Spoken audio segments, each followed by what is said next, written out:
గాయత్రి కాలేజీలో ఒక ఇన్సిడెంట్ జరిగింది. అదేంటంటే ఏఐని యూజ్ చేసి అక్కడ ఉన్నటువంటి ఉపాధ్యాయుల తాలూకా ఫోటోల్ని యూజ్ చేసి ఏఐ ద్వారా ఫేస్ని మార్ఫింగ్ చేసి వాటితో నీలి చిత్రాలు చేయడం జరిగింది.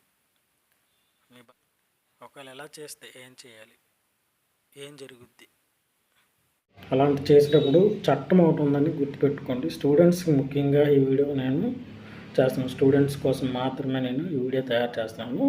సెక్స్లు భారతదేశంలో ఒక చట్టం ఉంది. ఆ చట్టం ప్రకారం ఏ సెక్స్లు ఉన్నాయి, ఎలా మార్ఫింగ్ చేస్తే అనే విషయం మనము జ్ఞాపకం ఉంచుకోవడం కోసం నేను ఇది తయారు చేస్తాను. అంటే డీటెయిల్ వీడియో కావాలంటే కింద డిస్క్రిప్షన్లో లింక్ ఉంటుంది, క్లిక్ చేసి చూసుకోండి.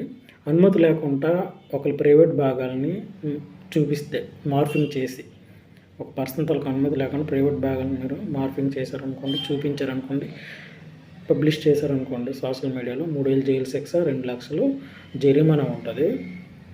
ఒక వ్యక్తిలా నటించి ఏ వీడియో మీద తయారు, ఫర్ ఎగ్జాంపుల్ అల్లు అర్జున్ లాగో లేకపోతే ఎలా ఏ వీడియో తయారు చేశారు, మీరు పోస్ట్ చేశారు, దానికి శిక్ష ఉంది. ఒకవేళ కంప్లైంట్ చేశారంటే మాత్రం మీరు అయిపోతారు. చూడండి, 3 ఏళ్ళు జైలు శిక్ష ఉంటుంది, మళ్ళీ 1 లక్ష జరిమానా ఉంటుంది కంప్లైంట్ చేస్తే మాత్రం.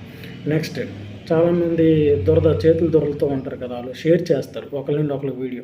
షేర్ చేసిన వాళ్ళకి ఎక్కువ శిక్ష, 5 నుండి 7 ఏళ్ళు జైలు శిక్ష ఉంటుంది, 10 లక్షల జరిమానా ఉంటుంది. ఓకేనా?